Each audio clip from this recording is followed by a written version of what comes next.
सनातनी है, कोई हिंदू संस्कृति से प्रभावित है, तो सत्य कह रहा हूं उसके घर में और कोई ग्रंथ ना मिले लेकिन रामचरितमानस मिल जाएगा। बोलो मिलेगा कि नहीं मिलेगा? अन्य ग्रंथों को पढ़ने में दुनिया की बातें हो रही हैं कि तुम्हें पढ़ने का अधिकार है, तुम्हें नहीं है, इन्हें है इन्हें नहीं है। बोलो यही तो चर्चा का विषय बना है।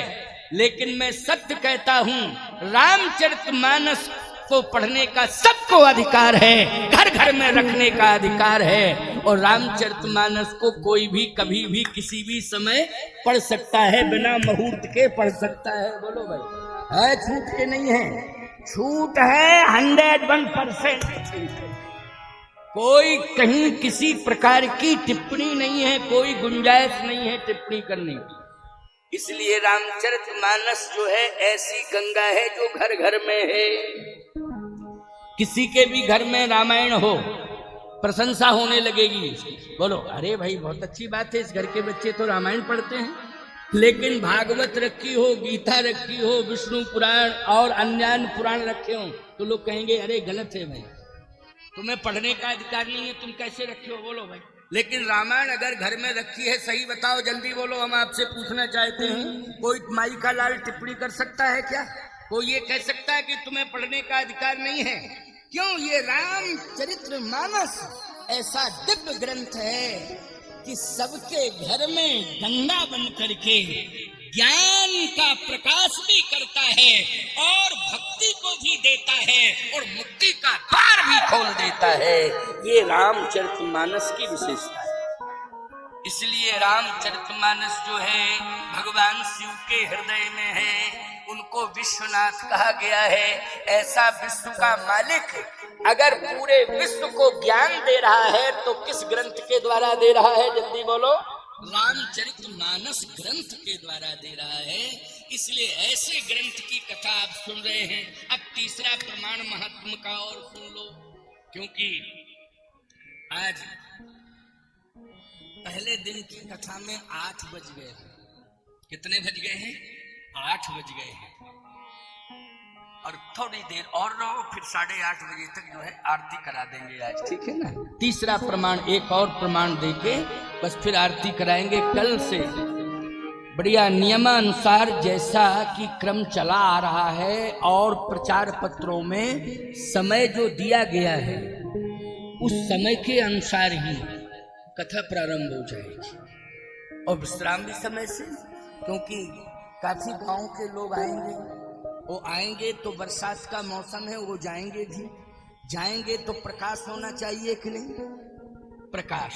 इसलिए इतने जल्दी उनको जाने की अनुमति दे दी जाएगी कि सब दिन में ही अपने घरों में पहुंच जावें। और कथा भी ऐसे समय से शुरू हो जाएगी कि सब अपने घर का काम करके आ जावें। ऐसा बढ़िया। और आपने भी प्रचार पत्रों में भी वही समय लगभग दिया है। इसलिए समय के अनुसार ही, और अभी विश्राम होगा तो वो समय भी बता दिया जाएगा, क्योंकि ध्वनि विस्तारक यंत्र से निश्चित रूप से बताया जाएगा। अनूप शास्त्री बता दें, आप भी कोई बता सकते हो, जो भी समय आप भी बता देंगे, जो समय निश्चित हो उसको बता देना। तो आइए सुनिए मेरी बात को। एक ऐसा प्रमाण तीसरा दे रहा हूं। क्या? जैसे मान लीजिए आपके घर में कोई समस्या आ गई है, और ऐसी समस्या आ गई है कि आप जिंदगी और मौत की लड़ाई लड़ रहे हैं, और ऐसी जिंदगी मौत की लड़ाई कि जिसमें सरकारी इंतजाम फेल, जिसमें डॉक्टरों की चिकित्सा फेल, और जिंदगी मौत की लड़ाई घर के अंदर चल रही है। अब बचना है, क्योंकि मरने वाला व्यक्ति कभी ये नहीं कहता कि हम मर जाएं, यही कहता बचाओ बचाओ बचाओ बचाओ। हमने देखा है मरने वाले व्यक्तियों को, हमने देखा है मरने वाला व्यक्ति क्या कहता है? बचाओ बचाओ बचाओ। जैसे कोई पानी में डूब रहा हो तो क्या कहेगा? ये नहीं कहेगा हमें मर जाने दो मर जाने दो मर जाने दो, ये नहीं कहेगा। बचाओ बचाओ बचाओ बचाओ बचाओ। अगर घर में आग लग गई, कोई फंस गया, तो क्या आवाज निकलती है? बोलो, बचाओ बचाओ बचाओ बचाओ बचाओ बचाओ। मरने वाला व्यक्ति कहता बचाओ, लेकिन बचाने वाला इंसान फैल है। कौन बचाएगा? इंसान नहीं बचा रहा तो भगवान बचाएगा। कौन बचाएगा? विकल्प में भगवान बचाएगा। अब आपको मैं तीसरा महात्मा का जो एक दिव्य संदेश दे रहा हूं, उसको बहुत कान खोल करके सुन लो। तुलसीदास जी का मत और कबीरदास जी का मत, इन दोनों महात्माओं का मत इतना बढ़िया है कि उन्होंने आपको चेतावनी दे दी। क्या चेतावनी दी? कि सबसे बड़ा खतरा पैदा होगा तुम्हारे जीवन में मन के द्वारा। बोलो भाई, किसके द्वारा खतरा पैदा होगा? मन के द्वारा पैदा होगा। बोलो होगा कि नहीं होगा? आपको एक बात बतावें, एक लौकिक बात सुन लो, फिर इसका भी उदाहरण दे दूंगा। जैसे मान लीजिए आप कहते हो महाराज हमें खतरा है। क्यों? दुश्मन पैदा हो गया गांव में, दुश्मन पैदा हो गया गांव में, हमें उससे खतरा है। मैं कहता हूं कि गांव के दुश्मन से कोई खतरा नहीं है, घर के दुश्मन से खतरा है। सही बात तो ये है, समझने की कोशिश करो। गांव के दुश्मन से कोई खतरा नहीं है। खतरा है जो घर में दुश्मन पैदा हो गया है। घर में दो दुश्मन पैदा होते हैं, एक तो भाई दुश्मन बनता है, दूसरा बेटा दुश्मन बनता है।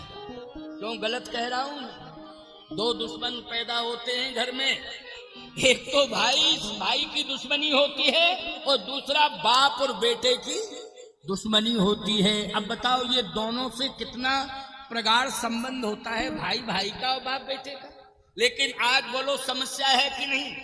किसी घर में भाई भाई की समस्या है दुश्मनी की, तो किसी घर में बाप बेटे के दुश्मन की समस्या है दुश्मनी की। लेकिन समस्या है, ऐसा कोई घर समझ में नहीं आ रहा है कि जिस घर में समस्या ना हो। आप कहोगे महाराज ऐसा घर बता दे ना बाप बेटे में बुराई है, ना भाई भाई में बुराई है, और ना पड़ोसी पड़ोसी में बुराई है। हम ऐसा घर खोज के बता देंगे। मुरावली में नहीं बता पाओगे तो पड़ोसी गांव में या खोजोगे आसपास तो कोई ना कोई निकाल के 7 दिन में खड़ा कर दोगे।